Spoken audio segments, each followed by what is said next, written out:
Hello and welcome to the Build with Bear Workshop. My name is Pat Baer. I'm here to build a model kit and hang out with you. I'm throwing the Bear Cave leg of the site emote in the chat, and right away I'm also asking you to do that so we can thank Crazy Like Fox, who just subscribed 17th month streak. They're a tier 2 subscriber, a little early in the stream, but why not? Why not indeed? Thank you so much to you, Crazy Like Fox. Aristophan is here. I know Harold's here. Lashbrook is here. We got a great crew already. As always, you know by now what's up. It's the intro portion.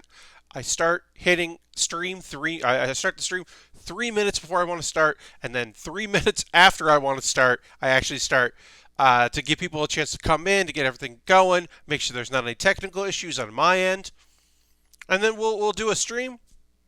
I made this decision not to upgrade to the latest update of OBS, which came out tonight. I will be upgrading before the next stream, but I feel like I don't want to do this right before. A cool feature in the new version of OBS is they worked with Twitch to make it so there will be a setting so you can have split audio. So that you can have a version of your VOD with your mic audio, but not with like your computer audio in it, which is meant just for making sure that there's no copyright music that goes through the cracks. Now, that can negatively affect some video game stuff, but for me, as a person that just plays music at the beginning, like the thing I don't want to find out is I'm using soundtrack by Twitch.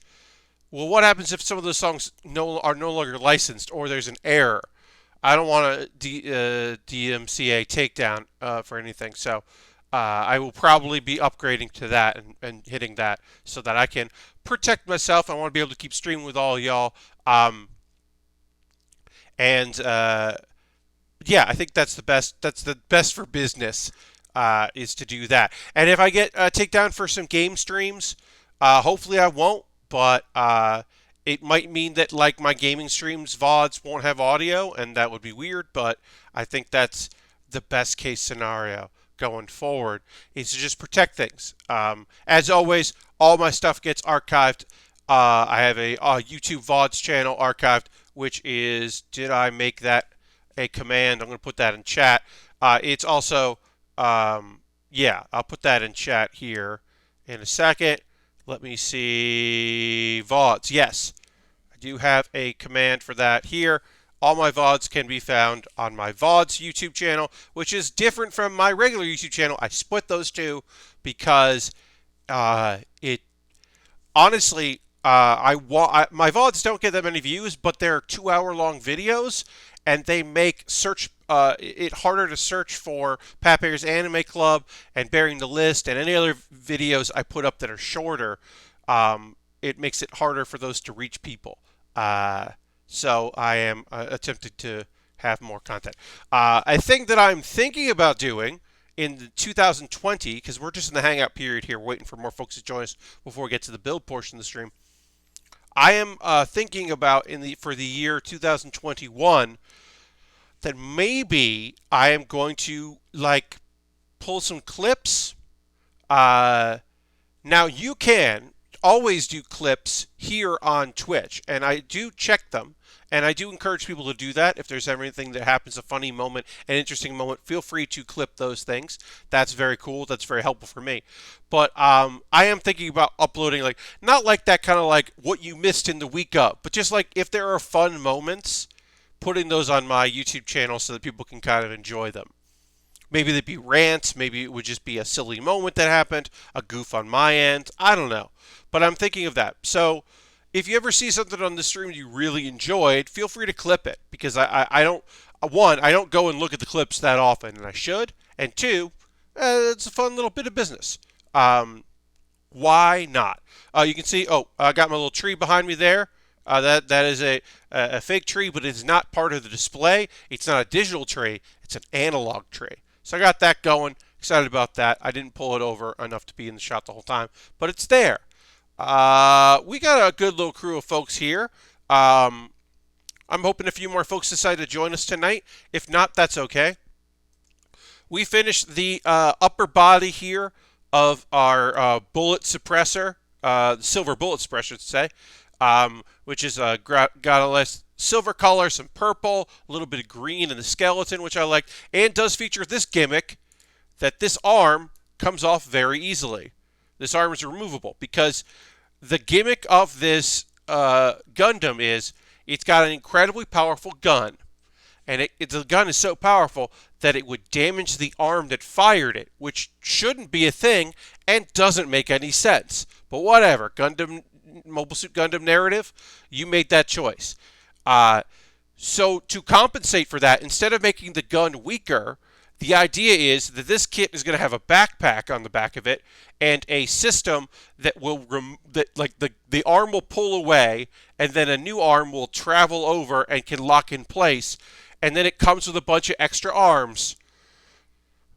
That's their solution to deal with the recoil of their very strong gun is different arms. And it doesn't seem like an elegant solution, but it is a solution. So that is a silly thing. So it does make these somewhat asymmetrical. You can kind of see there that this has just the frame because it's got a replaceable, where this has like more armor around it because this arm is not replaceable. The left arm is just meant to be there. I think the colors look real rad. I love like the small amounts of white on this kit. I think really pop. It is a darker looking kit, obviously, that is a dark blue and purple and gray. But actually surprising how many colors are in this kit. Anyway, we're going to get started with the building portion of the stream. I'm going to retweet my own tweet here saying that it's leg day, because it is leg day. We got to work on some legs here. So let's also go to the overhead camera. There we are with the overhead camera. You can see the photo, the production photo there. And our kit we can put aside there. We did also do the feet because we started this on Saturday from scratch here. So we actually got quite a bit done.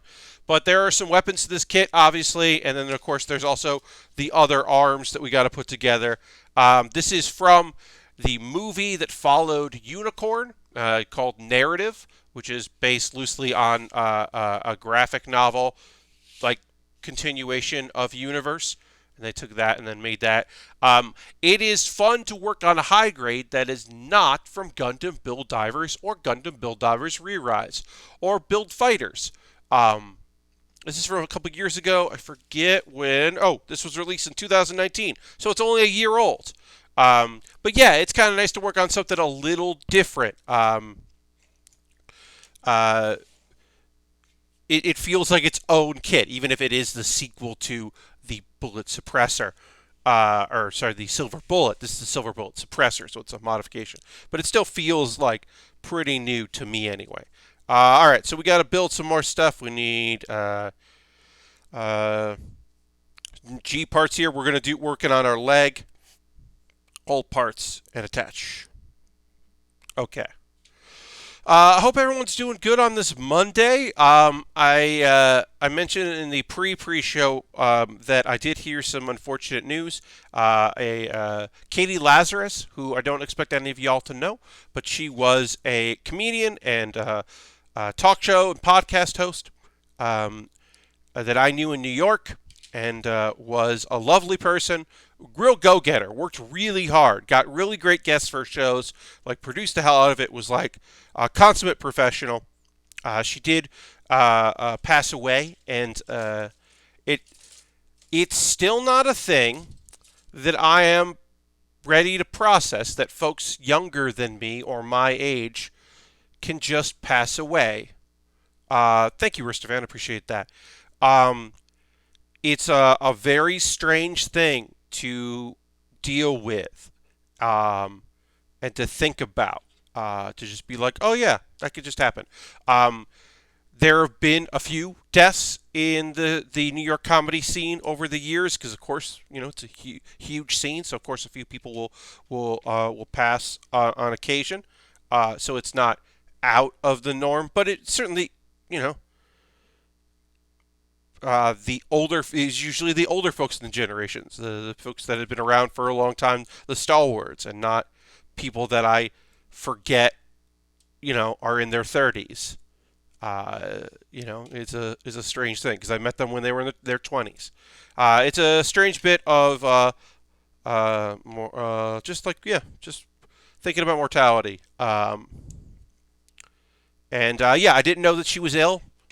We have not kept super in touch. That is a thing that happens. It is the shitty thing that happens when people are a part of your life for a while, and then one of you moves.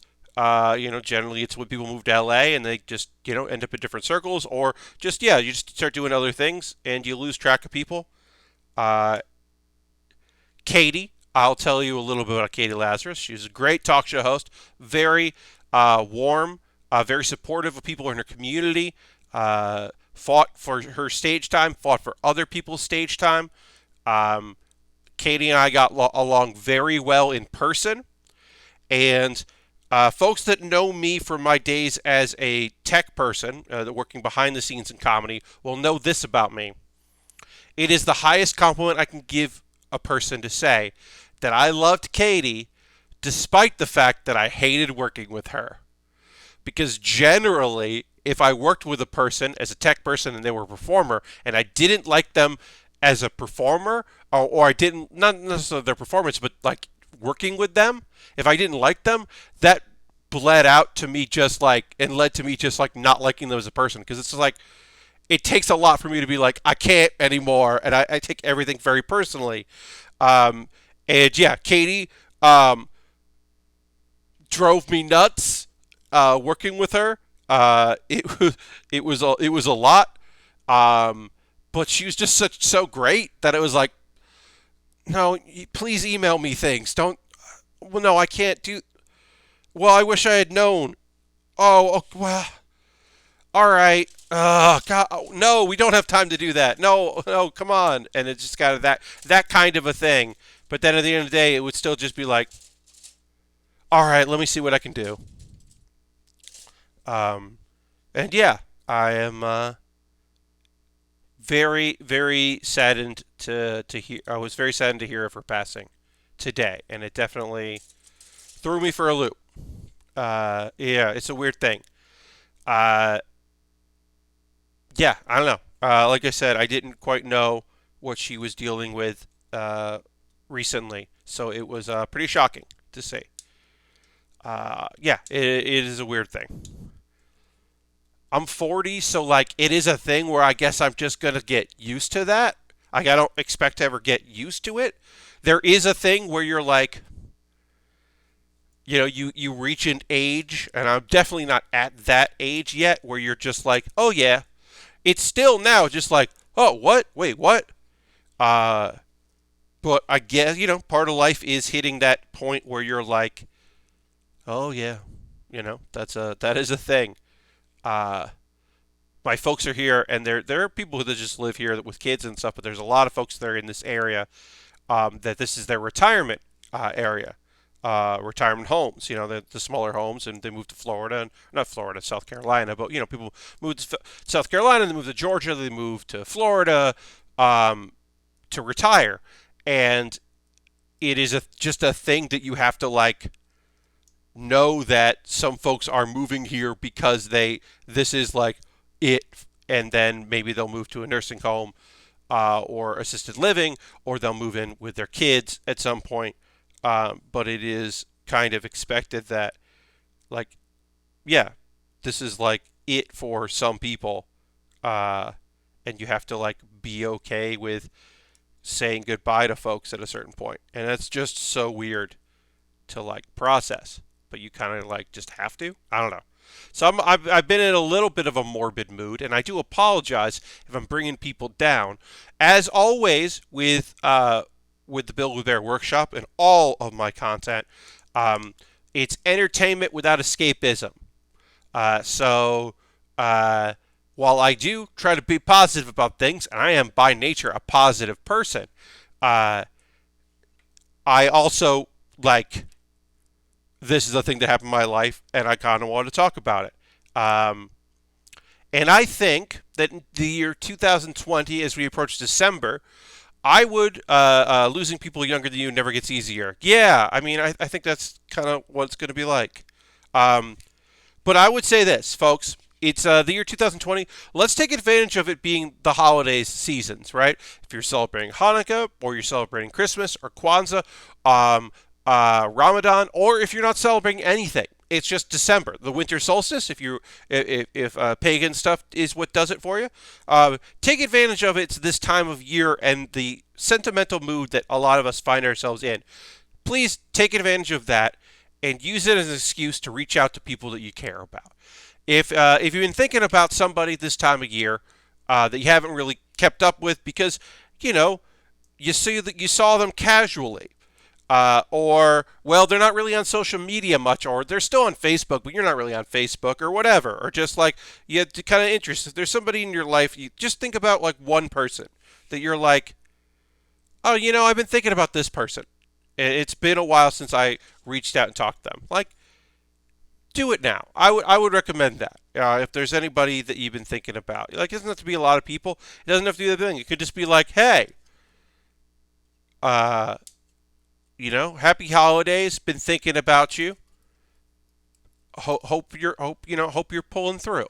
Like that's all it can be. But I'm going to be trying to be a little more mindful of that and trying to do that a little bit more. Because it is like it's some rough times, and there lots of people going through a lot. I I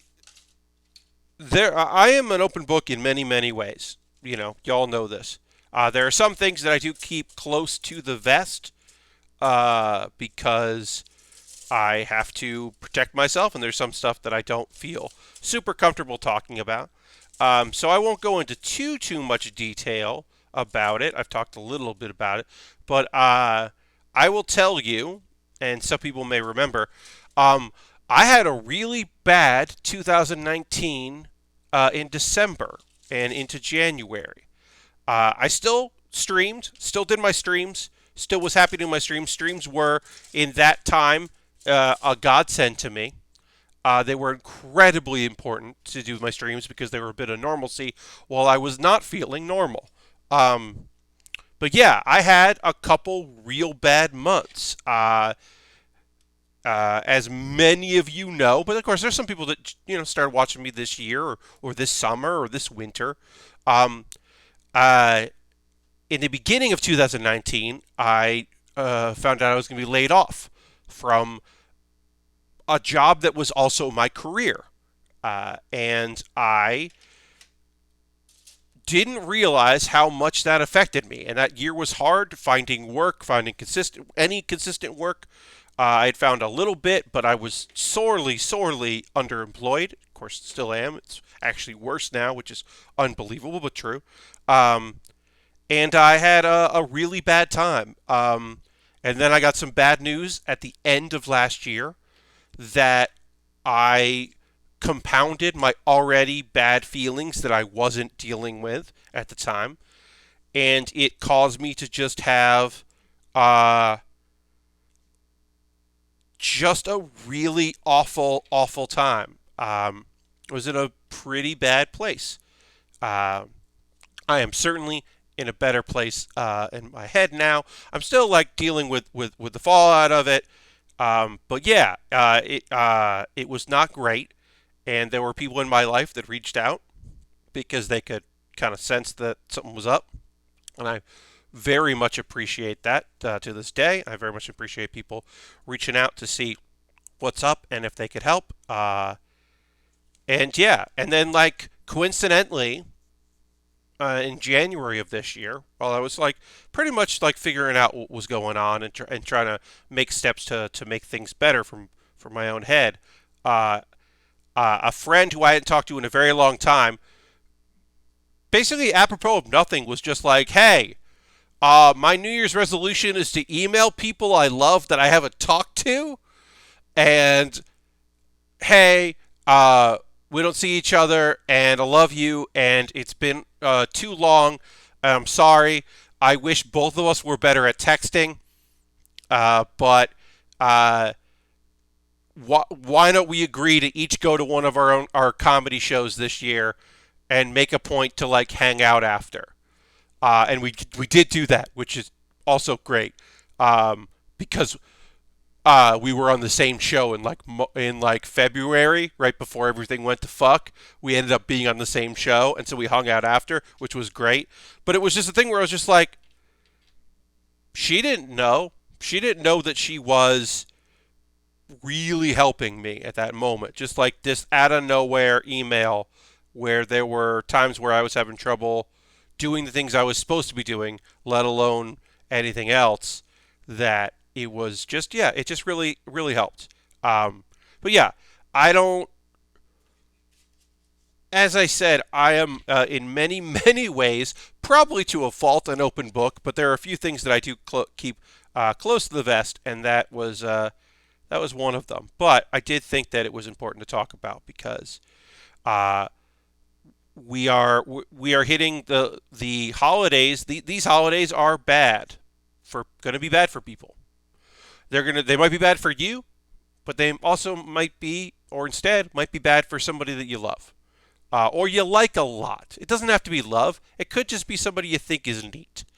But there are going to be some people who are alone this holiday and have been alone for a while, and maybe they were like, that thing, like you can feel it. It doesn't necessarily feel like it's December to some people. Maybe to you as well. Um, like I moved here in July, and it doesn't feel like it's December. It doesn't feel like I've been here since July. Uh, and I think that there's some good to that. There's some good to just being like, well, this is the new normal. Uh, oh, hey, what's up? Well, welcome, welcome. Happy to have you here, Ash. Just stopping by real quick. Well, I appreciate that. I know that our time zones are not always compatible, so happy to have you here. But the point I was trying to make is, Christmas, Hanukkah, Kwanzaa, Ramadan, winter solstice is New Year's is an incredibly stark reminder that it's December, and for many people, they didn't really have a 2020, or it was one of the strangest ones they've ever had in their lives. Um, so that kind of like denial of what's going on is now in stark like picture. It is abundantly clear, and I think that's going to catch up with a lot of people. Some people that have not been processing things, or they've been unable to process those things, are suddenly going to have like this is going to be a bad year for seasonal depression for folks. I just think it's going to be really rough. It's going to be a really rough time for people. And so, hey, Lord Crashington, welcome. So, my advice is to, hey, also, sometimes people don't have this. If you got the bandwidth to reach out to anybody and throw them a note, I can also understand why you don't have that bandwidth. There are people that don't have that right now, and I totally get that. There have been times where I am not in that bandwidth. Lord Gretchen says my social anxiety is doing okay so far. Well, I'm glad to hear that.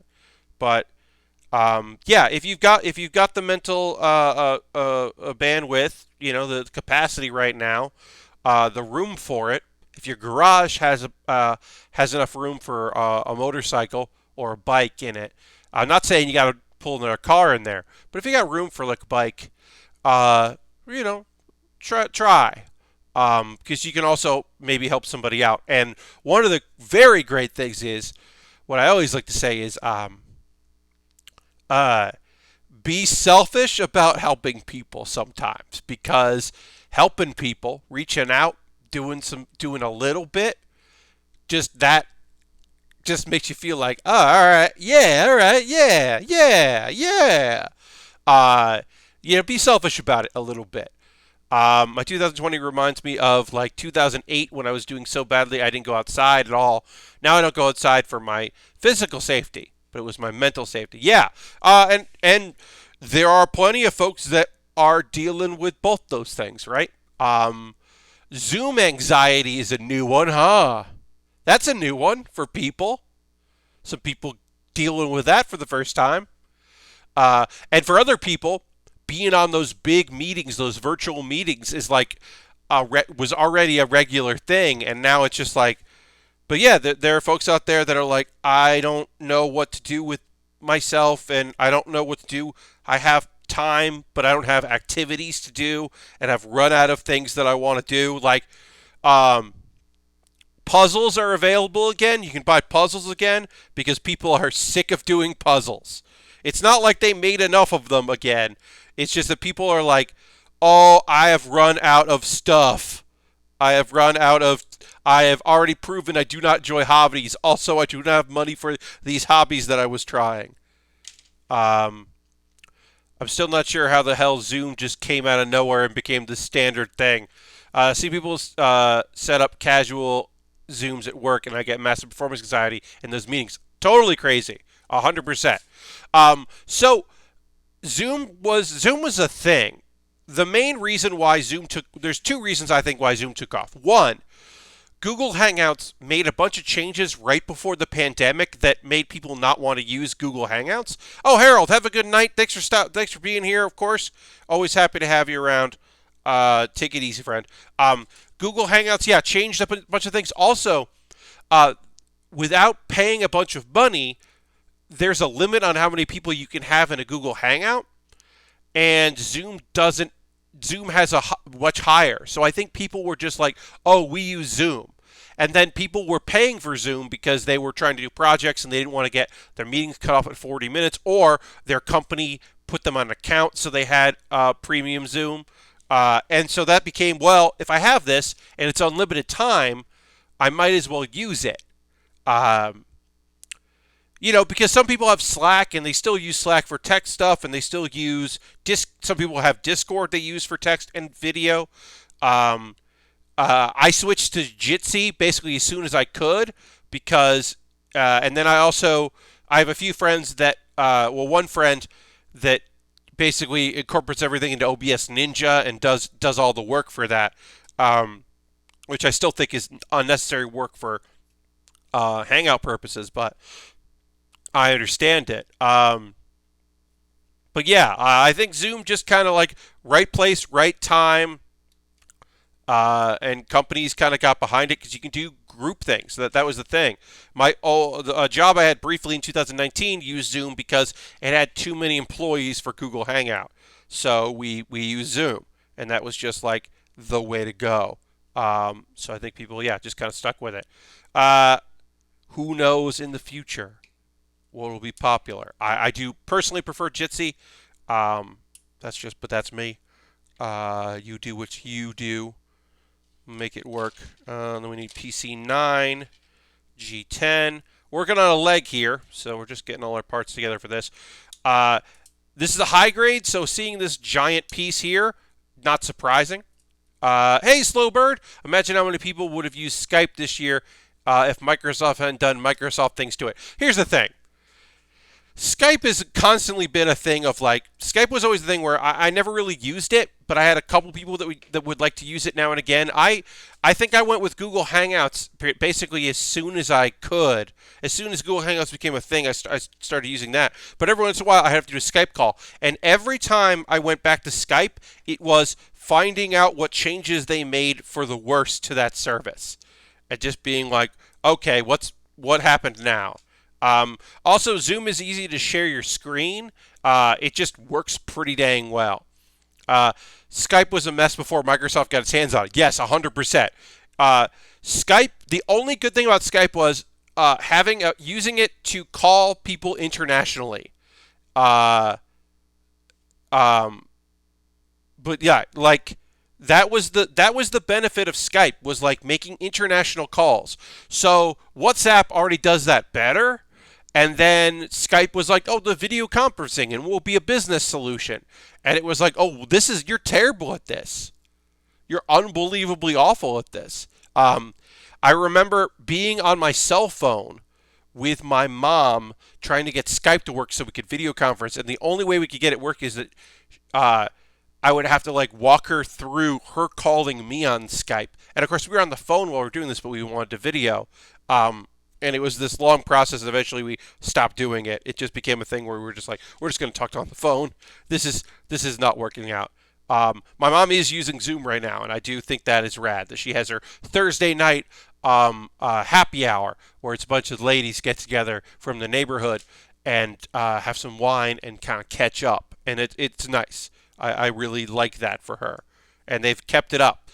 They started it and they've been using the free Zoom, so they only make it 40 minutes. And I said, like, one of you could just get an account. It's not that expensive, and then you could talk for longer. And she's like, well, it's nice because it sets a limit. Otherwise, we talk too long. And I'm like, oh, okay. I can appreciate it. Teams work okay. Yeah, Discord ain't bad either, but has the for gamers stench on it a little bit. 100%. Discord is what I use, but I might get pulled into a Zoom RPG campaign soon. Hell yeah. I mean, look, also, you use what people use, right? Like, I use Jitsi because for recording purposes, Jitsi puts your camera there, everyone's camera together, so you can just capture that as one, and you don't have to import yourself, and that way everyone can see each other. So I like Jitsi for that. Also, Jitsi's screen sharing, I think, works really well. But also, Discord screen sharing works pretty dang good, too. And also being able to chat in the same thing and having the video and all that, I think it does work pretty good. Branding is far my least favorite thing about Discord. Yeah, Discord is so try-hard for, like, being like, hey, gamers! It's, like, so out there in a way that is very unpleasant. Bobby Dice Roll. Hey, Bobby, welcome. All of my TTRPG stuff has been on Zoom or Jitsi for the last couple of years. Yeah. My big D&D group that I was part of, we weren't D&D, we were just all kinds of different games, a lot of Fiasco-based stuff and Lasers and Feelings-based stuff. We would be pretty exclusively on Discord, and then this most recent one-off D&D campaign was on Zoom, and I was happy to do Zoom. But a friend has paid Zoom for work, so it was easy just to do that. And we also did. Wait, what happened to that? I thought I put a. Did I do that? Oh, okay, I didn't do that yet.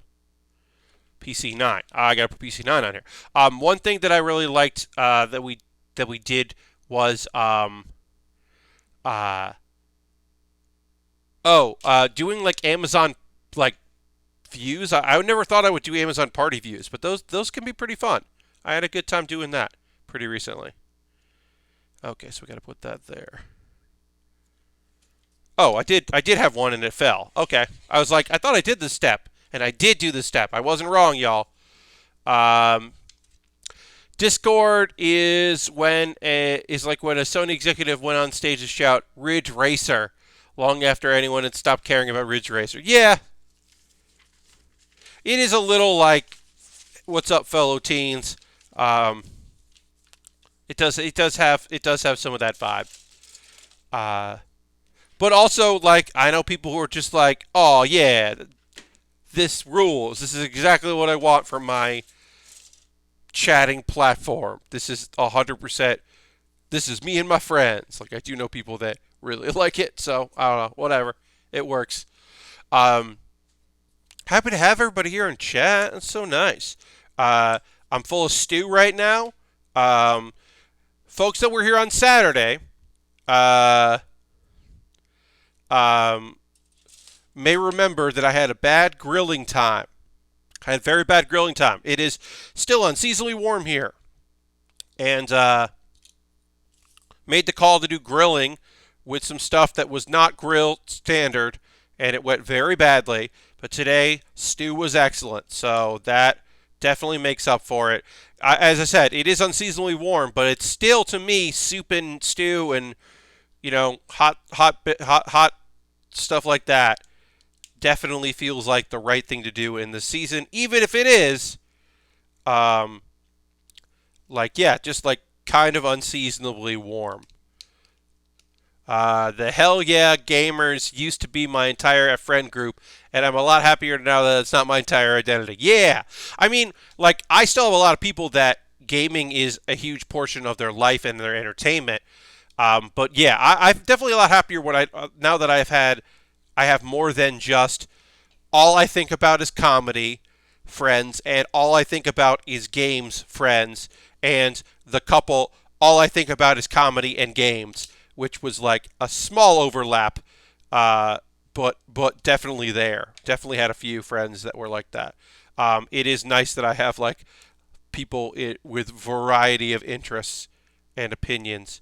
Still plenty of people that are hot for that shit, but they're also they got other stuff going on, and I think that sometimes that comes with age, uh, and sometimes that comes with like what friend group do I have that is even it maybe not even matter what they're into, but they're into something and into being with each other. Because I think that depending on who you are and what the period of life you're in, like can be very important. Just having like you know, I've talked about this before. I don't know if last time I talked about this on stream, but a very important element of my life for a while there was that I spent Sundays going to a friend's house to play Halo and later Halo 2 multiplayer, like LAN multiplayer.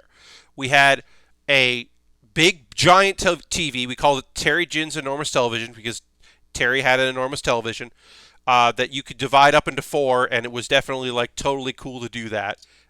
It felt right to do that. Oh, this is the. I'm putting this on backwards, y'all. Hold on, putting this on backwards. Um, Terry had a large TV, and we would go to Terry's house, and we would play games on his enormous television, and it fucking ruled. And then we would. Oh, he also had another. We land cable linked to another Xbox that was in his bedroom on a projector, and so that way we could do like capture the flag, team versus team, um, and have like 4-on-4, and it fucking ruled. But I also am terrible at shooters, and I didn't care about Halo. I did not give a shit about Halo or doing any Halo activities. What I did care about more than anything was having friends who wanted to hang out and play video games. Okay, so what am I doing wrong here? I'm doing something wrong here. All right, so this is like this, and that goes like that. Okay, and then this goes. No. Okay, so that goes like that, and this goes like this. Sorry, folks, I'm running into some questions here. And then this was part of this. We'll do that. But yeah, as I said, as somebody who didn't necessarily love Halo, but did love seeing friends and ordering Chinese food or Korean or Thai or pizza, and that was like a steady engagement. And it was really a way to see my friends, a lot of whom I knew from comedy and some that I knew from friends of friends. But it was us like choosing to spend time together, and that was like that had nothing to do with uh, like anything. It was just like social time, and it was like incredibly important to have that time to like just hang out and like be together. Okay, now I think I figured this part out. All right, we're locking this together. I'm figuring out what I did wrong here.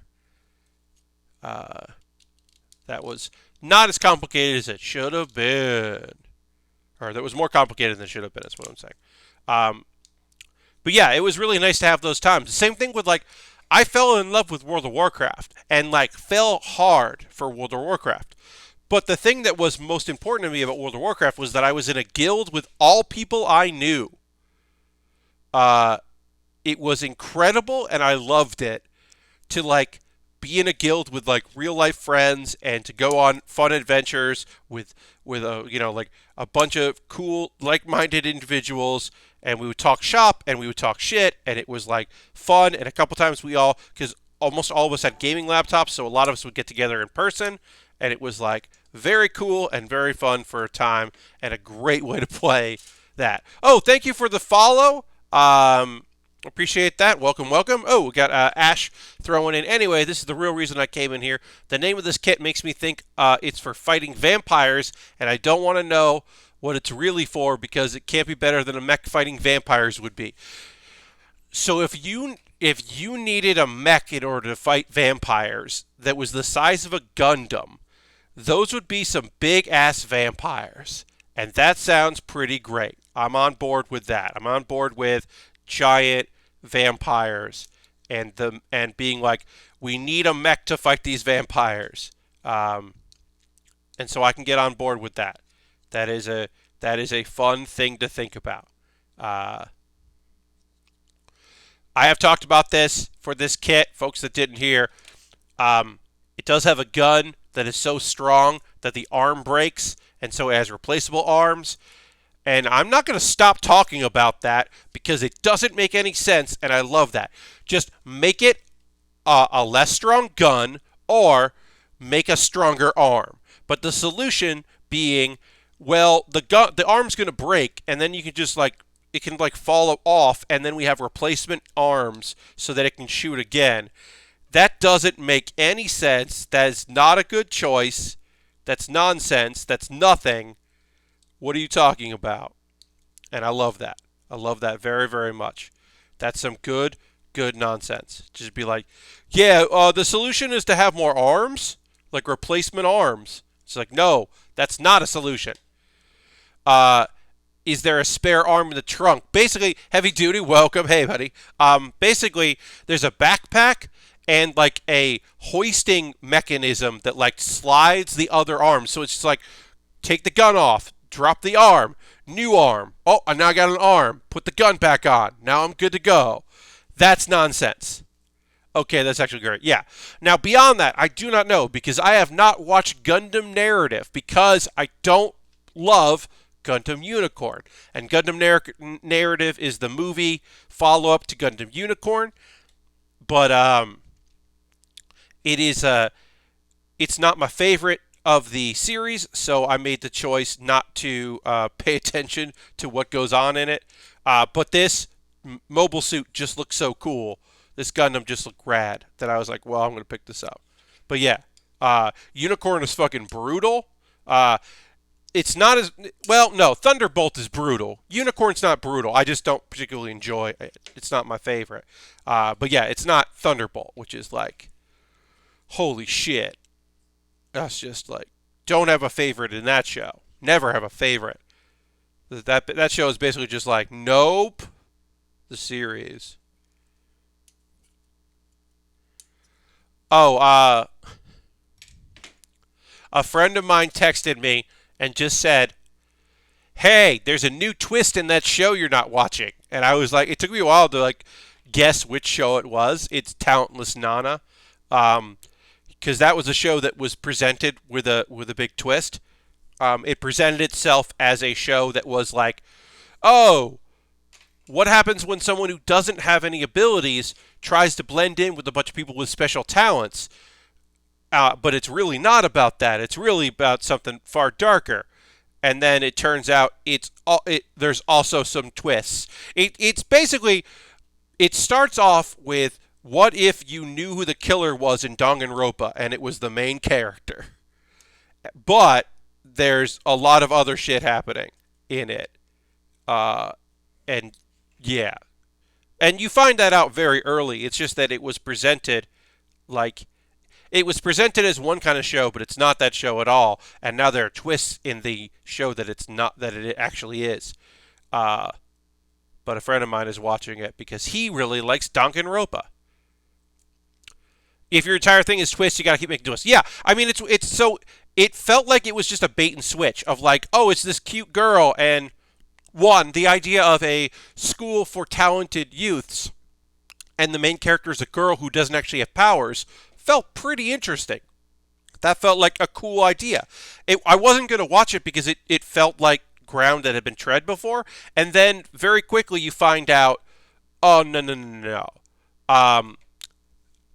This is not what that is. That's not this show. This show is a different thing.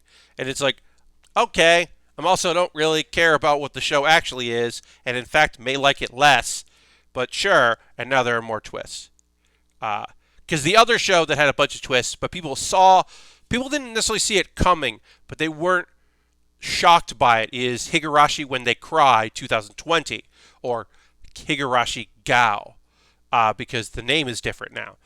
That wasn't like a genre twist. That was, this is a fateful remake. Actually, it's not a remake. It's a continuation or an alternate reality. But the events of Higurashi When They Cry the original have happened. Instead of, it's 2020, it's like better art, and we're doing it again. It's just like, nah, no, no, no, no. This is a world that is both different. It's an alternate universe of the story, and also that story happened. And I'll tell you, folks that like give a shit about that, were fucking psyched as hell. That's the only way you can remake that show. I mean, it could just be that like it's been long enough since the first one. There are people who didn't watch the first one and also maybe didn't want to go back to it. So I could kind of see that. But the idea that it's like more than meets the eye, as it were, I think is pretty fucking cool. Like, I'm not gonna watch it because I don't want to watch a show like that at all ever. No, thank you. I'm good. Enjoy if that's your biz, enjoy your biz, but like, no thank you. But for people that like that shit, that's cool. Also, there's not a lot of like psychological horror anime these days. So good on people that want that, having a show that does that. Again, not my thing. Couldn't be me. But if that's you, enjoy your shows. Oh, I was really fucking I was being a little hard on a show. There's a I'm gonna look up the name of it. There's an anime that ooh, oh good. I got my Twitch payout. Hell yeah. Um let me see. Nobody commented on it, but there's a trailer for a new show. I just wanted to look up the name of it. Um Oh, it's called Scar on the Pretier. It's coming out next year. Um, what happens? There's like a part of the city of Tokyo that like uh, it's lawless, and there's still like gangs and evil corporations, but like the government doesn't do anything about it. And there's like dudes with tattoos that give them control over magical beasts, and they fight. Some of them have guns, and some of them have swords. Uh, and it's definitely not gay, but they really hope you think it might be, but it's not. But like, what if it is? And it started out as a series of drama, like CD dramas that came out last year. See, because it's a original show, so it's not. Uh, well, sorry. I just got totally freaked out because Siri just started talking to me, and it really freaked me out. The Purge, but with summoners, I guess. Uh, oh no, I'm sure Higurashi hasn't aged well at all. Uh, yeah, I definitely don't think it's aged particularly well. So a new version could be pretty great for people. Um, but especially with Danganronpa being incredibly popular, that's not my jam, but that is popular with people. It is nowhere near what I would like to watch. So yeah, heavy duty. It is definitely a little bit of the purge with summoners. But it's just kind of like pretty boys who are fighting and have their own forms of justice, and the art looks very poor. But yeah, it started off as a series of CDs that like basically still CDs, and it's battle like stuff and audio dramas to kind of like build hype for it. And it was with the voice actors, and they've been like building this universe up. So I'm sure there are people who are like super psyched that this exists because they've been like having it play out in their heads, and they're excited to like see the characters in action. I think the art looks terrible, but I bet there's gonna be a lot of good fan art for it. So I'm here for the fan art. I might like check out the Tumblr tags. That's kind of what my enjoyment of it might end up being, of just being like, I look forward to kind of engaging briefly with this art later, but not really caring about the any of the characters or anything that's happening in it. I don't care about the world, but I might care about the art that it's making, like the fan art and stuff. Also, incredibly surprised that show is not based on a visual novel, a series, because it has that kind of like It has the smell of we made a visual novel to help. Instead of writing light novels, we made a visual novel to help us sell an anime. But instead, they just made drama CDs. Um, I think I like Danganronpa games, but have no interest in the anime. I don't care about the world, but I might care about the art. Nihilist artist Pat Baer.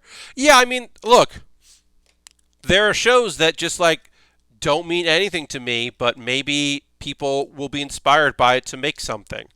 Uh, fans often fan passion to me is far greater than interest in like the actual product in many instances. Like, I have definitely engaged with Overwatch art of all shapes and sizes and all kinds and styles more than I'm engaged with Overwatch, especially in 2020.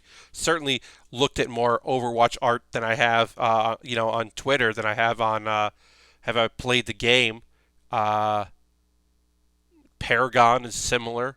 It was just like, okay, not Paragon. I forget the name. I already forget the name. Whatever. But there are other things that I'm like, oh no, I'm much more interested in the people who are inspired by this. Valorant. I said Paragon, which is that's nothing now. But Valorant is. I've never played Valorant at all, but I've definitely looked at a lot of Valorant art and gone like, yes, okay, well let me find out who these characters are and why this interaction is interesting. Ooh, okay, well let me learn a little bit more about this. Ooh, this character seems neat. Cool. I've definitely done my share of that. Oh, sorry. Um, so working on this leg here. We got this. Hey, it's a high grade. They're going to be stickers, right? It just so happens that a lot of these stickers are leg stickers, but I can understand it. Like this purple that's here, that's highlighted via sticker. That like I understand why that's not a piece of plastic. I don't love it, but I understand it. I'm not mad at it. Master grades, I'm a bit more upset when there are stickers in master grades. We haven't built it yet, but it's coming. At a certain point, I will be building the entry grade of Goku, Super Saiyan God Super Saiyan, or Blue Goku. I will be building that in the future, and that has two stickers, but they're like on his they're gi stickers. They're like basically the pattern that go on the back and the front, and I'm like, yeah, all right, I don't mind that. I don't mind that if that's what you got to do to get it done. Like, sure. But the fact that it doesn't have eye stickers makes me happy because that was the bummer part of the Deku kit was that it had stickers you immediately had to use and they were tiny. Didn't like that. I love May and a couple of characters, but fuck Overwatch. If I wanted that kind of treatment, then I get Plague Overwatch as an autistic trans person. Well, that falls apart because there's no universe in which I would want that. Indeed! Indeed, indeed, indeed. You are right and true, of course. Um, as I said, I just engage with the art on occasion, the fan art community of people making stuff, but it is not necessarily not a series that I put any real thought into these days. I wonder Overwatch 2 is going to come out at some point, I guess. And maybe it'll do great. I don't know. But I do think that's supposed to be a thing. 2021, I guess. I don't know. Feels almost quaint to even say it. Overwatch 2. I still haven't purchased any games because I'm done with all the games I have. I have started a new playthrough of Fallout 4 because there was a recent mod that was added that I thought was a cool idea and I'm checking out. But I need a fresh playthrough to get there. Uh, making a few characters, making characters who are just like minor characters in the story a companion that you can add is has been like a standard thing in the world of Fallout mods. Uh, Fallout New Vegas, you could make May, or not May, I'm saying May from that. You can make Sunny, who kind of teaches you how to shoot or whatever, and she's got her dog.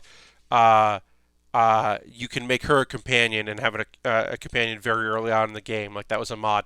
And this one makes Jenny, who is in the quest, you run into um, uh, a synthetic, a synth who is running away and it gets captured by some gunners and then is being tracked down.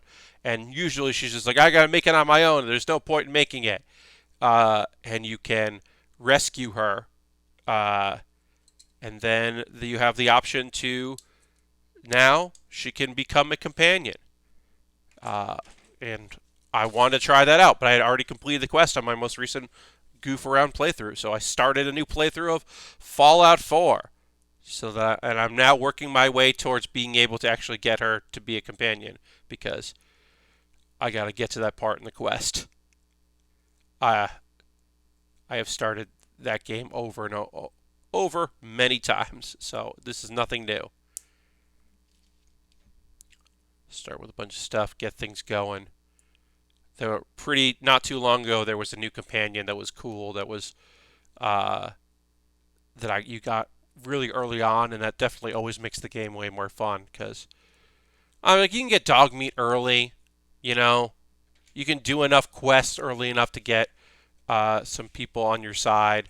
Preston can join up pretty quickly. You can get Cogsworth as the robot if you want. You know, if you can make it your way to Diamond City, you can get Piper. You can get Piper really easily. You just gotta like talk to her basically, and then she'll join you up. So it's not that hard to get Piper, but you gotta get Diamond City. But there's just something about having a companion really early in that game that makes it more fun. Somebody watching your back, even if you're doing a pretty hyped playthrough. I don't love how big these stickers are. I'm putting sticker 7 on here. I understand why this is not a white piece for the fact that it's a high grade. I do not love that I am putting this giant sticker on here to make this portion white. It feels very unnecessary. I mean, this portion wasn't supposed to be, and I guess, you know, they made the call that they were just going to do a sticker, but I don't love it because especially there's a fold over part here. Not a big fan of that. That like giant stickers like this just never do it for me. Never my thing. But we got that on. I will take a pause for the cause in a moment or two, talk about ways you can support the channel if that's something you'd like to do. Of course, we got the anime that came out since the last time I streamed, aka the stream where I talk about just 3 shows on Funimation because it just happened to be the way that things worked out. My Sunday and Monday shows are all on Funimation. It's weird but true. Oh, hey, Pat, I saw you posted your December schedule earlier today. Looking forward to New Year's Eve Jackbox. Indeed, Bobby Dice Roller. That's what's up. Thursday is on the 31st is a New Year's Eve. I will be doing my build stream, normal time, 9 p.m. to 11 p.m., and then we'll do some Jackbox with whoever's around that wants to do Jackbox and ring in the New Year, and then we'll go. Like the goal is to raid somebody who is, you know, an hour away from New Year's, like try to find somebody in one of my Chicago friends, but most likely we'll end up like hanging out with someone on the West Coast and just kind of raid them at the end. But yeah, that's the plan. It's like a little bit of my games New Year's Eve streams and a little bit of my normal building stream. Oh, I missed this from Heavy Duty. So weird to just do a sticker to cover a whole section like that. Yeah, this is very high grade. This is very much like this should be an individual piece. It's not because we just made the call. Or we could have made it not show accurate, but we wanted it to be show accurate. So instead, we'll just put this big ass sticker on there. And it's fine, but it's not perfect. And I don't love it, but yeah. And then this snaps in here, so I gotta snap that in place. It makes a nice snapping noise. And we are almost done with this thing. We gotta do another piece there. And then we can put the foot on, though, because we'll do that right now. Yeah, I got a few things. I'm going to be streaming on Christmas Eve. I'm going to be building a Lego Nutcracker, which is a Brickheads kit. So we'll pause whatever I'm working on there and then do that and then go back to whatever I'm working on. which I thought was a fun way. Like, I'm gonna stream on New Year's Eve or Christmas Eve. Why not? Why not do a Christmas Eve stream? Give somebody something to watch. I'll be free. I've got stuff going on that day with my folks, but like I'll be free at 9. I don't got problems with 9 o'clock. So why not? Why not do that? But we're going to take a pause for the cause here, folks. This is a chance for me to talk to you about things going on with me. If you are currently a subscriber, you can throw the Bear Cave, the Lego, the Scythe emote in the chat. Let the people know you're a subscriber. You don't have to be one, but if you want to be one, that's great. You can use cash money to be a subscriber. You can use your Prime token if you have Amazon Prime. You get the Prime gaming thing. You link those together. You get this token you can use. And if you don't use it for me, use it for somebody because it's like free money out there. So you might as well support somebody. But supporting me will be great. But yeah, also gifting a sub. We saw Sin and Silver gifted subs this month, which is rad, and I appreciate it very much. Bits and coins are always appreciated as well. Jam and Robot Crank and Bane are all in there. 101 gets you on that leaderboard. And thank you to everybody that gifted subs and supports what I do here. I appreciate it very much. If you're new to the stream, this will be pretty quick. I'm just going to talk about ways you can support the channel, and then we'll get back into building. I have a Patreon that is my alternative to being a Twitch subscriber. If you don't feel like joining Twitch and putting your credit card stuff in there, and you're on Patreon, you can support me there. If you're watching this later on YouTube, what's up, YouTube? You can see all the links that I'm talking right now are going to be in the show description of this upload when it's later on YouTube. But yeah, with Patreon, you can join that. There's a $1, a $3, $5, $10 tier. All the tiers just got an email today with my current schedule for the rest of the month. And also there'll be a Q&A at the end of the year where I'll answer questions. Let's see. So that's a way to support me there. And then also, direct donations is another way to support what I do. If you want to do a one-time donation, here are various ways you can donate. If you do Streamlabs, it'll appear on the overlay, and I'll thank you on stream. If you want to be either go through Coffee or go through PayPal directly, you can do that, and that will be secret. So that's another way to do that. I appreciate that. Everything I make here through Patreon, through Twitch, through direct donations, goes just immediately into buying model kits. I constantly am buying model kits, so I have stuff to build on stream. Now, if you're thinking, Pat, you have a backlog, but what if I wanted you to build something that wasn't in the backlog, and I wanted you to build something else? Well, you could buy something from my Amazon wish list. This is optional. If you get gift cards this year, because people aren't mailing gifts out or people aren't doing gifts exchange, and you end up with a bunch of Amazon gift cards, and you're like, I don't want anything from Amazon, go to my Amazon wish list. Buy something in there. It'll come to me in the mail, and I'll build it on stream. And then I will also thank you and make a little video about the thing you said. I've got some of the new entry grades that came out. I've got some Lego sets. I've got some very inexpensive of the Haropla, the Haro little robot guys that are there. Some Lego, some high grades, some master grades. I got a Star Trek kit in there. All kinds of different stuff. You pick something up out of there. It comes in the mail. It jumps the queue. I put that ahead. I put a couple of master grades that are a little old, like the Strike Noir. It's a few years old. And the Curios, which came out last year, I believe. Maybe it came out this year. But yeah, I found a few things in there. Those are more expensive. Also, at the bottom, I don't say this every stream, there are tools at the bottom of my wish list. If you're like, I can't pick this, but yeah, get this ring light, Pat. That'll help your stream out. Here's some really good snipper clips. I'll get that. Or at the very bottom of the list, I put in just a couple markers, Gundam markers. That might be something I do in 2021. I'll definitely do it if you buy but I might buy them myself next year because, like, maybe I want to try that. I think that might be neat if I, try to do markers. I don't know. I'm so fucking nervous about markers. I don't know if that's something I'm going to do. Once again, folks, we'll get back to building in a moment or two. I want to give you an alternative to buying stuff off Amazon for me to build. If you're dead set against avoiding Amazon, and I get that and appreciate it, you can go to USA Gundam Store. They're a business out of Florida. They ship internationally, but also in the U.S. And you can buy a gift card there, and then send me a DM on Twitter with the code for the gift card, and then I'll buy something there. And give it'll act the same thing as buying it on Amazon, in that it'll jump the queue, and I'll build it next. So that's an alternative. I appreciate that. If you're like Pat, I would like to support you, but not spend any money at all. Well, one, watching these streams is a great way to do that, and two, join my Discord. I post build photos of every stream. People post stuff they're working on. It's a very nice little community. Sometimes there's no updates in an entire 2 days. Paint aligning is great because it's real easy to reverse if you don't like how it turned out. Lashbrook, that is what I'm hearing. But I'm starting to see some stuff. I'm starting to see people do things and kind of being like, I kind of want to try that out. I don't know. I don't know how it will go. I don't know if I'll be able to pull it off. But maybe I want to try it. That could be pretty neat. I don't know. Okay, yeah, so I got a Discord. I got a couple of videos to share with you. Then we'll get back to building. Pat Baer's Anime Club.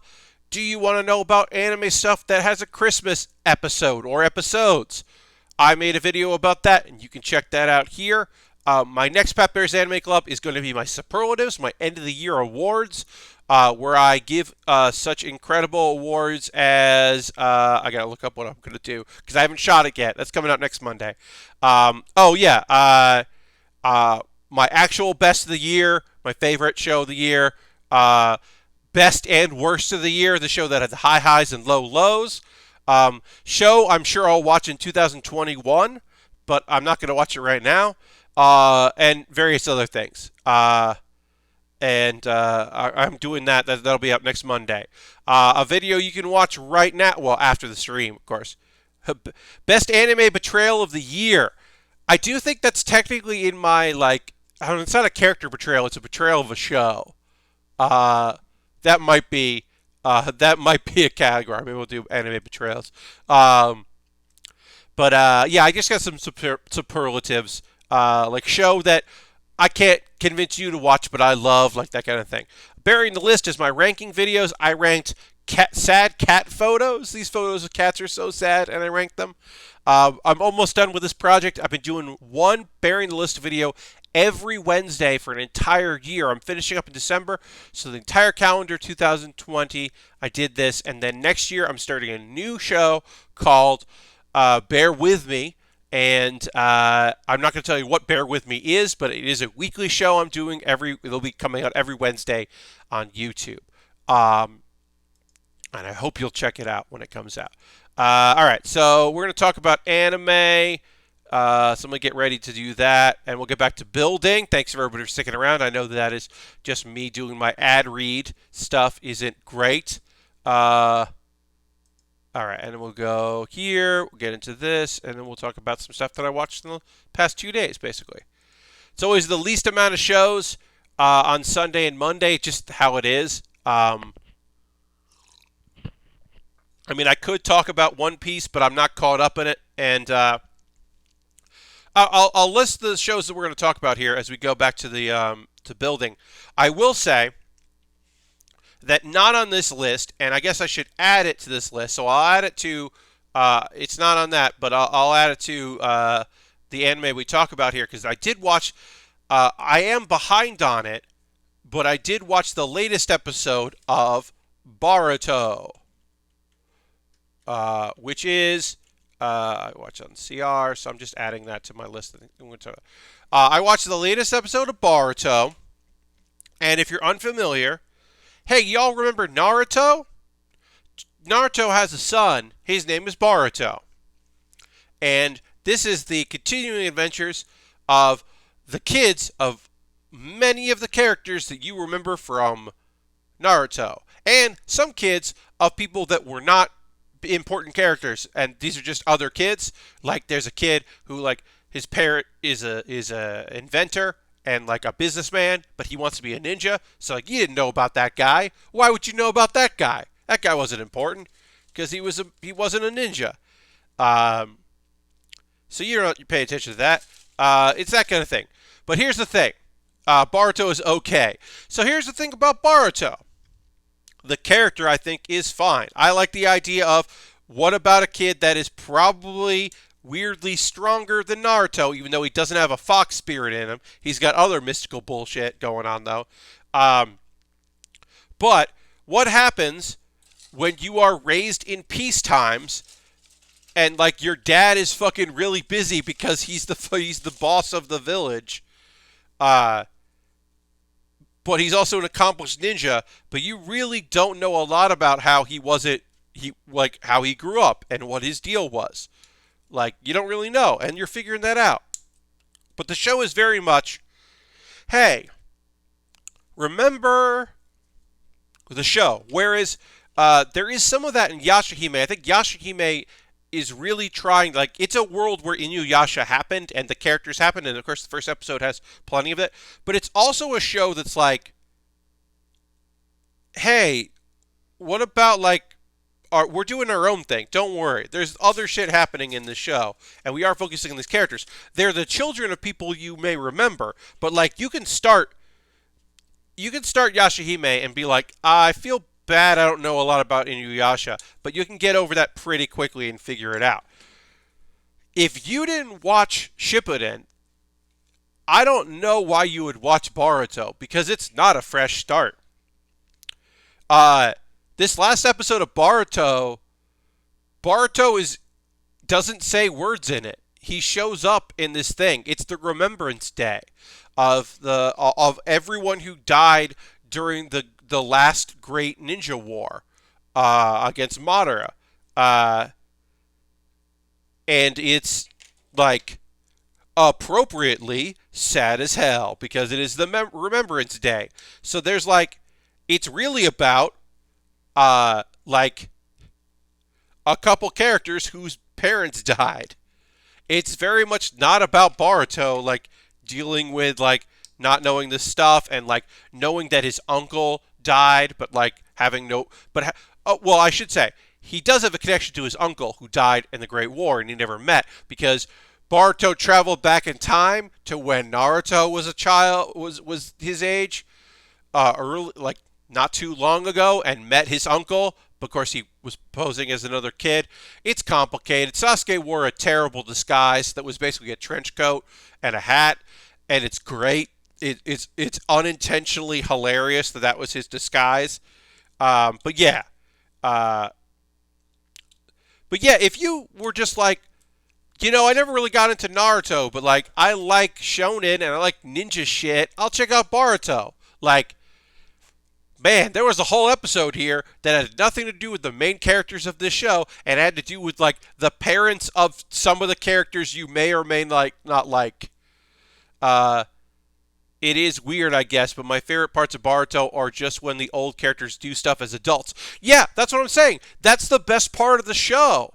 Like, this episode resonated with me as somebody that, like, remembers watching Shippuden week to week, and, like, the deaths of these characters, and, like, when the Beast Bomb hit headquarters, like, that's an emotional thing. And to have this, like, these characters got closure in a way that, like, they wouldn't have, and it's still weird that they got closure in this episode of an anime that is essentially about the next generation. And it's just bonkers that this happened. The Boruto manga is way different. There's been no filler, really, and it's all the continuation from the final fight of Naruto. I just wish Tenten did more than sit bored in her shop. Well, yeah, Tenten just being a trinkets seller is kind of weird. I assume that Tenten... I mean, also, let's be real. Tenten... Someone has to have a bum rap, and it is Tenten. She is the one that has got nothing going on. Other than possibly being Metal's mom, because nobody knows who Metal's mom is. Who had a child with Rock Lee? Who had a child with Rock Lee? Who's Metal's mom? Is it Tenten? Is it? And why is it a secret? Why is Metal's mom a secret? I'm not caught up on the manga. But yeah, I'm sure there isn't a lot of filler in the manga. But this show is just like, so like, it's just hey, remember how cool this last show was, the anime, and it's so weird. It's so strange. Metal sprang fully formed from Rock's forehead. Yeah, I don't know. We finished the leg. We're going to do basically the same thing, but for the opposite one. Anyway, I didn't think I would talk about Boruto, but like I heard this one was pretty poignant for like Naruto fans. The same way that Boruto meeting, like traveling in time, and like Jiraiya was there, and that fucking ruled because that's just like a cool fucking thing to have happen. As somebody that like watched the show faithfully, like that just fucking rules. That goof was there, and it's just like that's just awesome. All right, I gotta snap this piece off here. Anyway, now I'm going to talk about By the Grace of the Gods. This is, I mean, look, there's only 3 isekai this season, and this is the best of them. I think Kuma Kuma Kuma Bear has a lot of charm, but By the Grace of the Gods is just the chillest goddamn thing, and it's fucking good, and I really like it. If you're looking for a chill isekai, that's more, that's just like very fun and very relaxed. I highly recommend checking it out. I think it's just good times. Anyway, okay, yeah. So what happened in By the Grace of the Gods? Basically, Roma is getting some taming magic training. Like he's got all these slimes, but he's like self-taught in how to tame. Like he learned how to tame slimes, but then he didn't learn like anything else. So he's getting training in shared sensations, which is like a thing where like your familiars, you can learn a lot about like what's going on in the world. Like you can see through the eyes of a bird, and he forms a contract with the bird, which is his first non-slime contract. And they're basically like, we don't know if shared sensation works with slimes because they don't have like senses, like they don't have like eyes or taste, so we don't know if that works. And it's like that actually makes sense, and I appreciate that they were like, let's try to explain why Ryoma might not have instinctively learned this magic because it's weird. But anyway, this magic is pretty rare, or not rare, but he picks it up pretty early, and then we learned that the other members of this family are all incredible tamers, which we didn't know before, including the mom, Elise. She has legendary wolves, and they're badass looking. And then we find out that the grandpa guy, he's got a bunch of dragons, and they only show up like when he really needs them because they're fucking dragons, and it would be bad for them to just show up. This is not the right piece. G7? Oh, it is. It's the right piece. Okay, I got it. And that's fucking cool.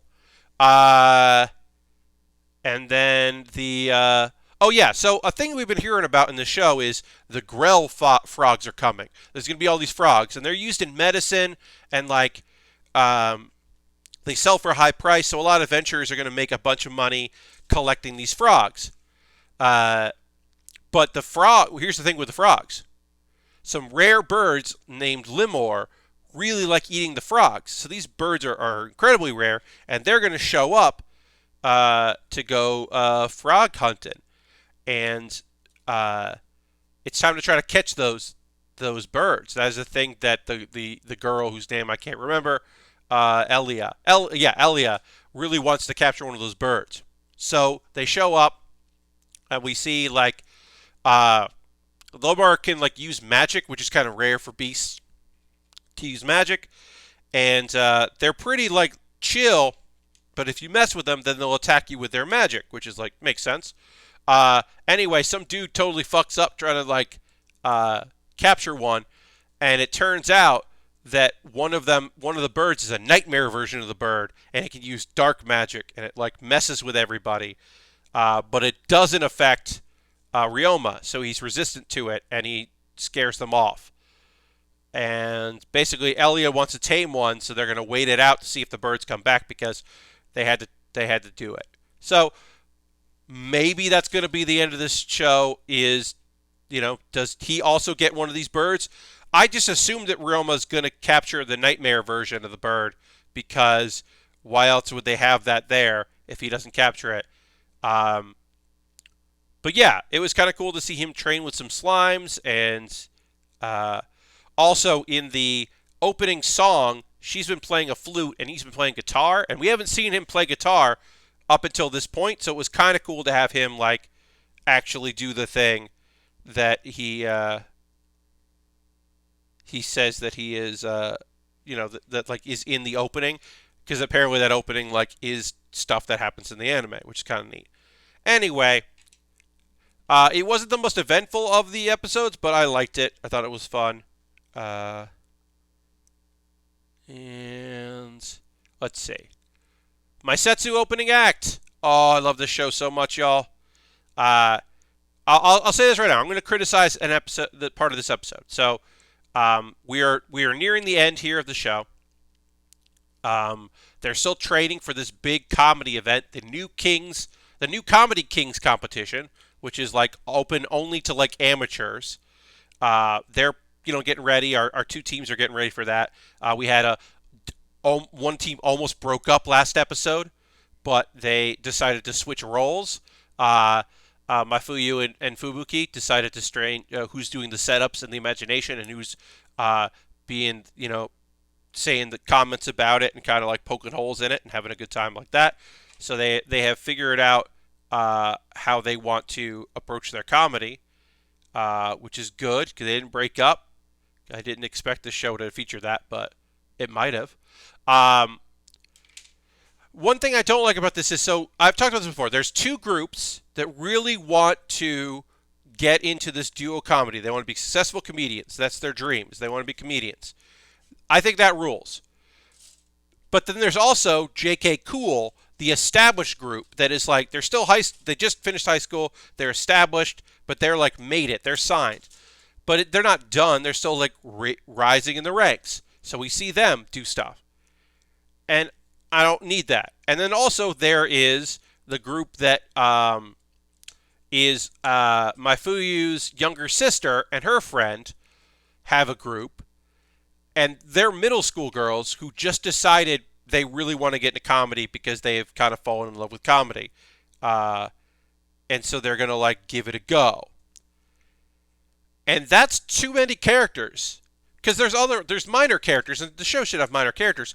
But this show should not be about 4 different sets of girls obsessed with the same kind of comedy.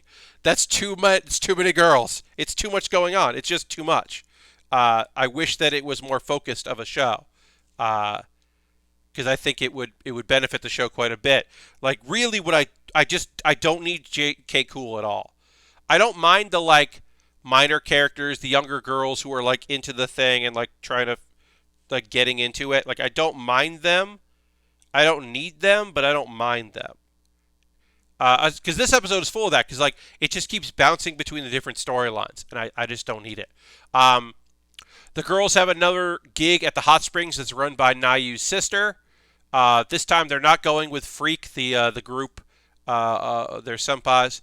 So it's just the two sets of girls. They're going to try to get mochi. They couldn't get last time. They visit a bunch of shrines. And we get a very fun callback of Rin being terrible at giving directions because she's very bad at it. And also, Mafuyu is Nayu, is borrowing her sister's car, and she just got her license, and of course they get into an accident.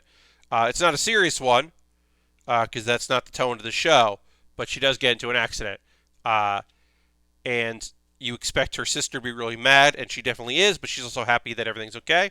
So her sister's like, "All right, well, I'll drive because no one's hurt." And then they go and they check out all the shrines. Meanwhile, the middle school girls, they're talking about maybe incorporating some of their real personalities and some of the real life situations, and kind of like they're making important steps in like figuring out what kind of comedians they are and what kind of comedy they want to do. Like that's important shit. So they're figuring out some important stuff. And they decide to change their name because originally their name was like a play on the sister's name, but that's not really what they're doing because they're not trying to mimic them. So they changed their name to Money Honey, which is a play on their names. Also, Money Honey is a pretty good name for two girls who are doing comedy, that style of comedy. Like, Money Honey is pretty good because they realize portions of what they're going to be talking about are one of the girls' like poor upcomings and like how they like saved money and stuff. They realize that's going to be an element of their act. So Money Honey works with their new stuff. That's good stuff. That's good stuff that's in there. I don't need it, but it's good stuff. Anyway, we also find out that J.K. Cool are going to be judges at the New Comedy Kings competition, which, again, we don't need, but it's fine. But we definitely don't need it in the show, but whatever. Okay, sure. And then we... so it's time for their show at the Hot Springs. Goes really well. They start with Q&A improv to kind of, set the tone and get the audience laughing and loosened up before they do their stand-up. So they reworked how they want to do their show, which is smart. And they also incorporate in their Q&A improv a bunch of jokes about the accident that happened that day and talking about how Nayu becomes like an angry, she's like a frustrated driver, and they like poke fun at her, and so the audience likes that because it's like a thing that happened that day, and it's relatable. So yeah, Q&A goes. The crowd is full this time. The new material goes well, and Mafuyu and Fubuki switching roles seems to have worked out. And then the end, right after the closing song, there's a little stinger scene, and we find out that in this upcoming competition, well, guess what? Despite not being a group for that long, and probably not a good idea, the Money Honey is joining the competition. Oh, so now there's going to be 3 groups we know in the competition. And that's a choice. I don't know if it's a good choice for these young girls, but it does show that they're definitely interested in trying it out. And that's the end of the episode. Again, there are too many cuts between all the different things that are happening, and I wish it was a more focused show. It's an original series, so they have no source material to work off of. But I do wish that one set of girls was not in the show. Like, if J.K. Cool was just like a thing that was referenced but weren't like 2 characters we spent any time on, I'd really like that. Or if we didn't have the younger sisters trying to break in and get started and figuring things out, I also wouldn't mind that. I just think there's just too much going on in the show. For something that is incredibly niche, like a subgenre, like Monza stand-up comedy, like an incredible niche genre, unbelievably niche. It's very weird. All right. Last thing, Sleepy Princess in the Demon Castle. A character who was really mistreated and I feel really bad about is back. She is the Harpy girl, and I felt really bad about her because all she wants to do is make a human friend, and through some miscommunications and also the fact that the princess is a very selfish character, it didn't go well for her, but she's still trying. She invites the princess to a pajama party, and the princess has never been to a pajama party before, but she was formally invited, so she feels like she needs to go, and she needs an escort. So she goes and asks, she's, again, make it clear, she's a captive in this place, but goes to the Demon King and is like, hey, escort me to this thing. Also, what's a pajama party? And there's some classic back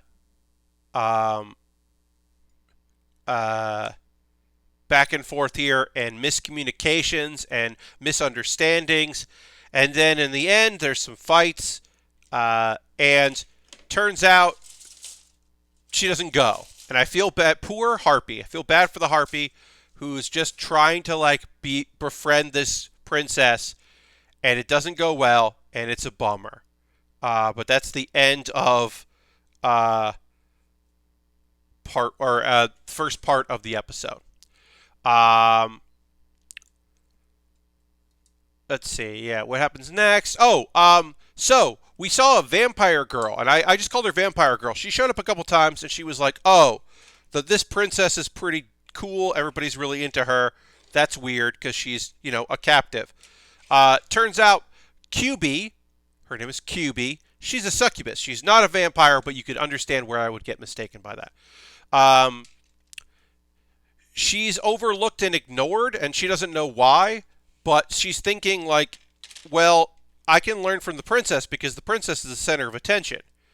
And the princess thinks that she's there to be her body double, which she's not, and so more miscommunications. And QB has a lot of regrets from spending any time with her. But now the princess is kind of into her, and so poor QB, and that's a bummer. Okay, and then the princess is having nightmares, so it's a callback to again of them like the Demon King having a bunch of people together and being like, okay, we're gonna figure out our new plans for dealing with the hero, and she just like comes in and is just like, I'm having trouble sleeping. I'm having fitful sleep. Please help me.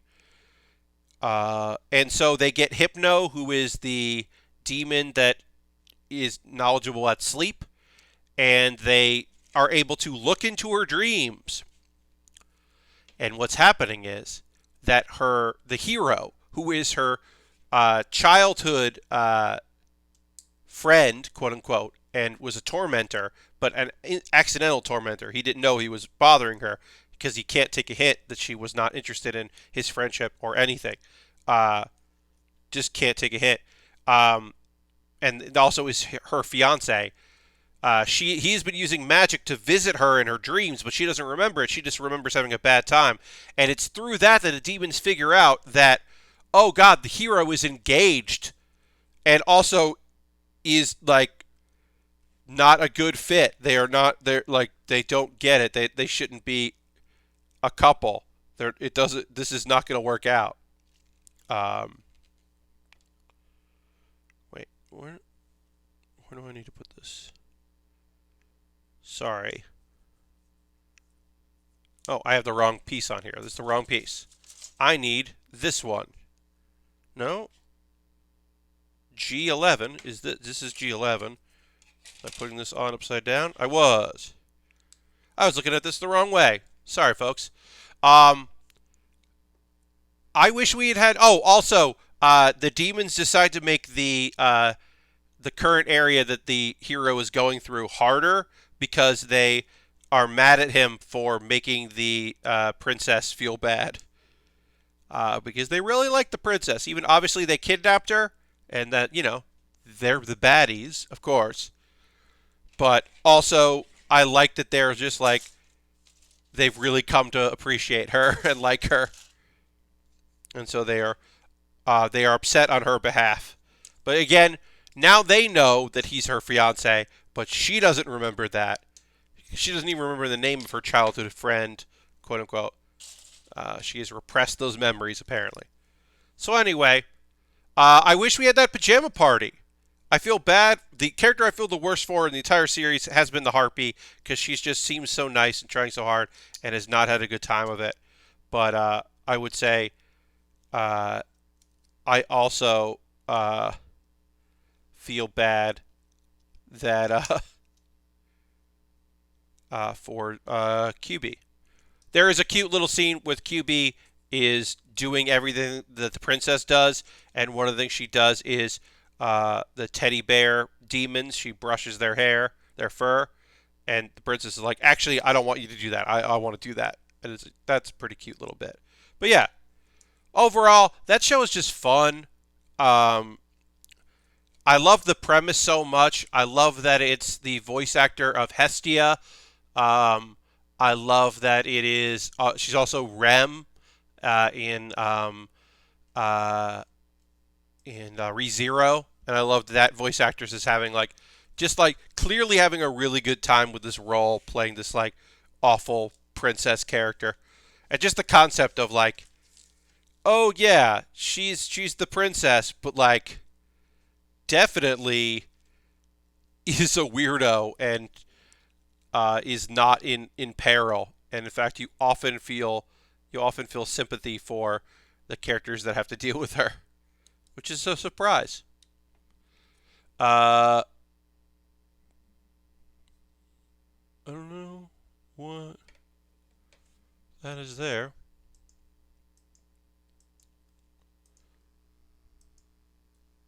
Okay, I don't know if that's true, but thank you. Okay, we'll move on. Uh, but yeah, Haikyuu still really good. We got one episode left of Haikyuu. They did 13 episodes in the first half of the season. The second half of the season is 12 episodes, which is odd. You think they do either 12 and 12 or 13 and 13, but they're doing 13 and 12. So we got the one last episode there coming up, and that has been just such a good show. I can't believe I waited so long to get into Haikyuu, because I'm not always the most psyched about sports anime, but it's just good. And I watched through all of that. I went through all the OVA. I'm probably going to go back to the OVA again. It has been such a good series, and so nice to have something to kind of marathon and be obsessed with. And it is, yeah, it's and ending this season is just been so good. Uh, I tweeted about this sequence that is really beautiful. Uh, that was just expertly done. That I'm totally kind of obsessed with. It was a really rad. Yeah, it's just a rad show. If you haven't checked out, I would recommend checking out Haikyuu because it's great. And I think you'll like it, folks. That's my suggestion. If you're looking for another show that has a lot of episodes that you can really get into, I think Haikyuu is something I would recommend. I don't know. I'm starting to get together my shows I'm going to watch in that period where, oh, thank you very much. We got Briticus is raiding with a party of one. Thank you for the raid. Appreciate that. Welcome, welcome. Yeah, thank you for raiding. Hello. Welcome. This is the Bill with Bear Workshop. We don't actually have a lot of time left on the stream, but thank you for being here. And we will raid. We will raid. If you didn't know, at the end of every stream, we do go and raid somebody, because that is a great way to share the love and to spend a little time with somebody else. Say hi. Also, I realize that for the folks on the West Coast, it's just the start of your evening. Whereas maybe people on the East Coast with me, it might even be the end of it. But sometimes people aren't done, and they are looking for more streaming goodness. And also, it is a nice time for me to go and see some people that I haven't checked out. But yeah, what I was saying there. Oh yeah, I'm starting to think about what I want to stream at the end of this month, like shows that I didn't finish up, like Journey of Elaine, Wandering Witch. I hear this just gets darker and darker, and then I've also heard that it's actually the manga is even darker, and they like skipped some stuff and they cut some stuff because it's even a sadder show. And I was like, oh fuck, well, all right, but I think I might want to finish it. I didn't want to watch it week to week because it was heavy as shit, and I just wasn't feeling it. I'm still not super feeling it, but I do appreciate what it does. I missed a step on the last foot. I can fix my mistakes, y'all. Can I get this going? But yeah, I didn't put this rocket thing in here, so I got to do that now. Doing that now. I missed a step, but luckily not a hard one. Or like Over the Moon for You.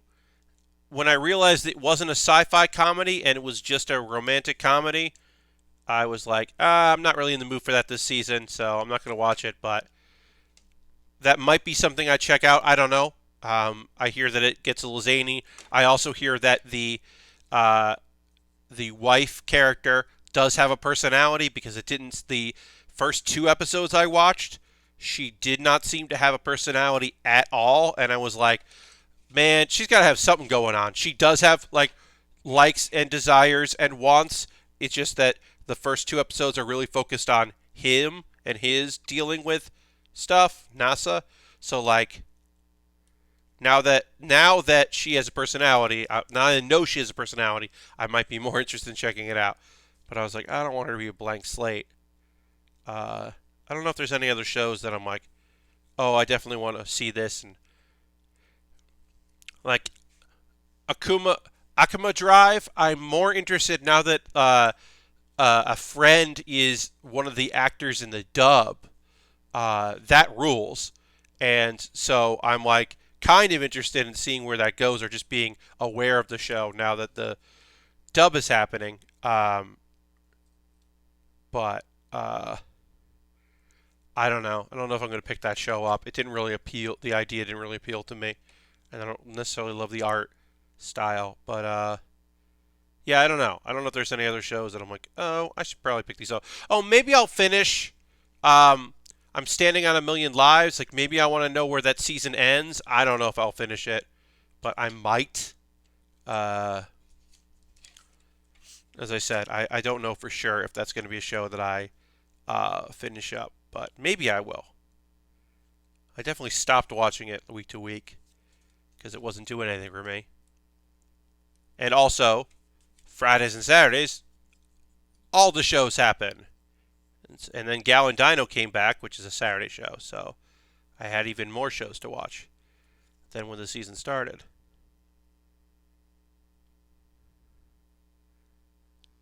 Oh, poor me. There's so much anime. But there really is. There really is just like a plethora of shows this season. Last season was pretty light because of the pandemic. Things got pushed. And, some things got pushed earlier to this. And then some things got pushed the next year. Like that horny dungeon show. That got pushed the next year. And a couple isekais. There was at least going to be one more isekai this season that got pushed. But I keep hearing okay things about that dungeon show, a dungeon only I can enter, but it also seems like being horny is a big part of it, and that I'm not I'm not like, "Oh, hell yeah." Yeah, so there's heavy duty basically there's like this thing where uh there is a secret dungeon this guy figures out a way to enter. Uh and going there, he can learn a bunch of stuff and power up because going through regular dungeons is very hard. But part of it is that he's going to meet characters, and some of those situations are going to be adult situations, and that is apparently essential.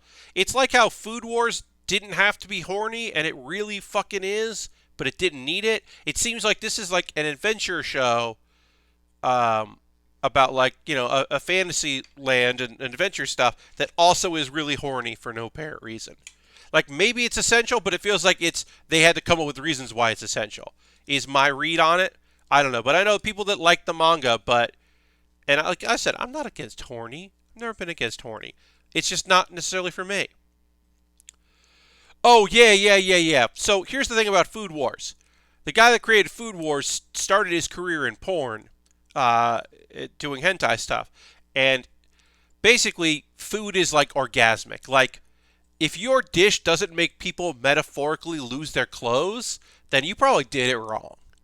And sometimes it's very horny, and sometimes it like really cuts back on the horny. It like really pulls back on that, and you almost forget that show is so horny, and then it's just like, oh wait, we haven't been horny in a while. Here you go. But yeah, that show is because it's a thing where it's just like it's not the characters are horny, None of the characters are really sexual. It's weird because they're high school age and they live in a dormitory, most of them, or they live on like housing by themselves, and nobody has a boyfriend or a girlfriend on that show. Like nobody's dating on Food Wars at all. At all. It's so weird. There are no couples on Food Wars. Uh, it, which I just realized, I think.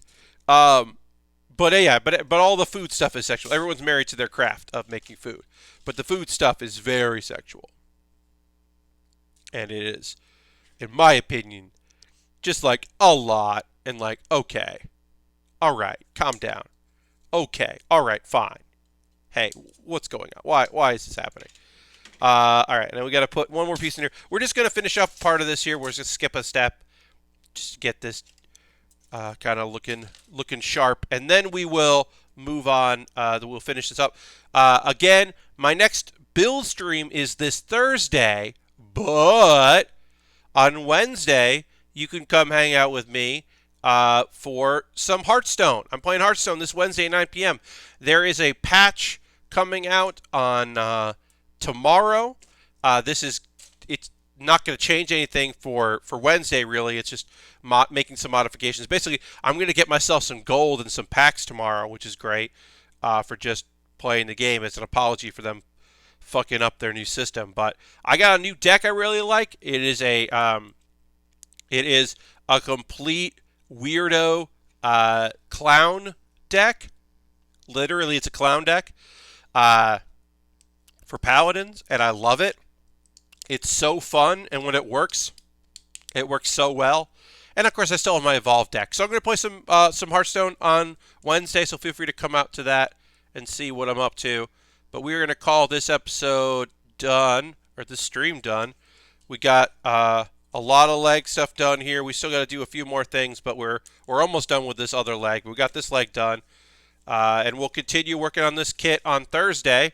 And I'll figure out what I'm going to do after this kit is done. I'll put a poll up on my for my $10 patrons. But right now, we are going to go raid somebody. So I'm going to go figure out who we're going to go raid. So bear with me as we figure this out.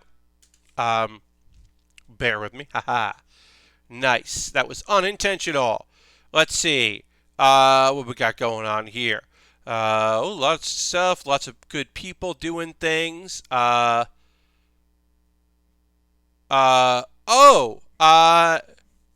wonder how long they're going to keep going. Let me see what's going on here.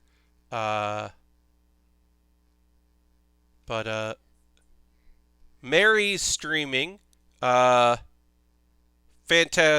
Pathless. Oh, she's streaming the Pathless. Okay. We're going to go raid Mary Kish. Mary Kish rules. We love Mary here. Always like to support her. So we're going to go give her a raid.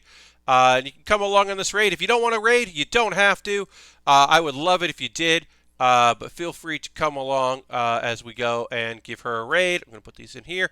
Because her community is awesome and she's great. So feel free to come along. And again, I hope you'll join me on Wednesday at 9 p.m. Eastern for some Hearthstone, or Thursday as I continue working on this beautiful kit, this real rad kit. But yeah, thanks for coming. I hope you have a great rest of your night. Thanks for being here, watching me stream. Always love that. Thanks to the folks that renewed their subscriptions.